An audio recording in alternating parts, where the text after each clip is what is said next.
We have a physical being,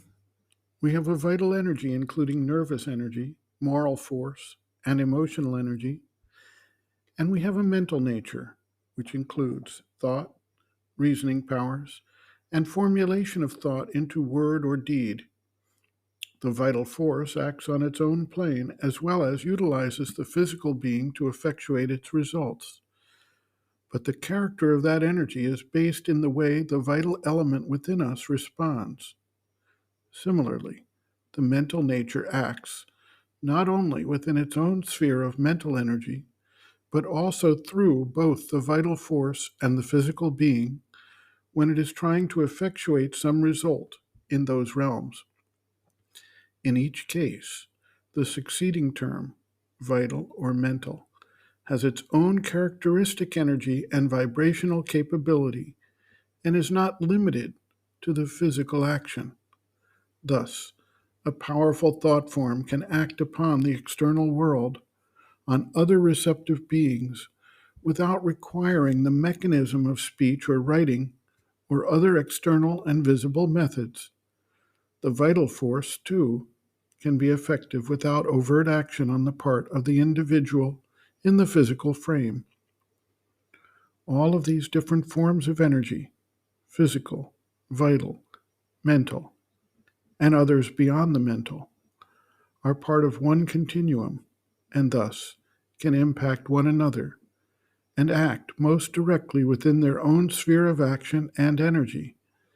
In every instance, the energy output of any individual on the physical, vital, and or mental level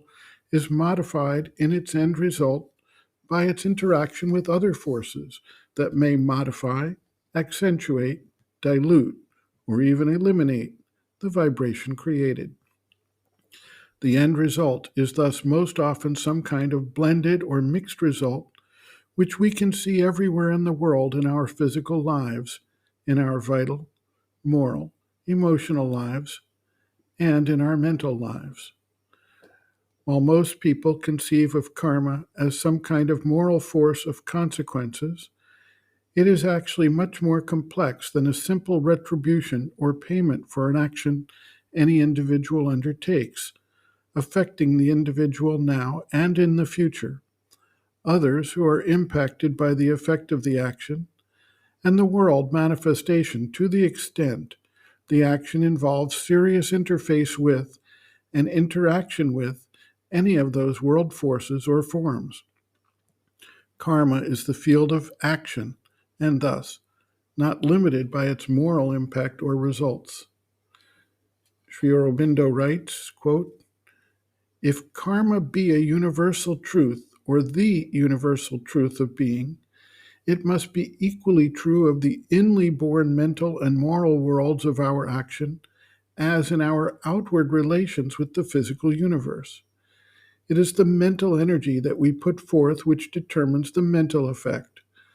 but subject to all the impact of past, present, and future surrounding circumstance, because we are not isolated powers in the world, but rather our energy a subordinate strain and thread of the universal energy. The moral energy of our action determines similarly the nature and effect of the moral consequences, but subject to, though to this element the rigid moralist does not give sufficient consideration, to the same incidence of past, present, and future surrounding circumstance. That this is true of the output of physical energy needs no saying nor any demonstration. We must recognize these different types and various formulated motions of the one universal force, and it will not do to say from the beginning that the measure and quality of my inner being is some result of the output of a physical energy translated into mental and moral energies. For instance, that my doing a good or a bad action or yielding to good or to bad affections and motives is at the mercy of my liver, or contained in the physical germ of my birth, or is the effect of my chemical elements, or determined essentially and ultimately by the disposition of the constituent electrons of my brain and nervous system. whatever drafts my mental and moral being may make on the corporeal for its supporting physical energy, and however it may be affected by its borrowings,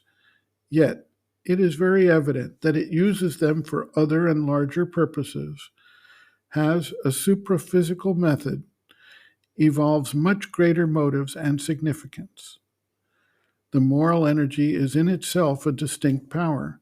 has its own plane of karma, moves me even, and that characteristically to override my vital and physical nature. Forms of one universal force at bottom or at top, these may be, but in practice they are different energies and have to be so dealt with.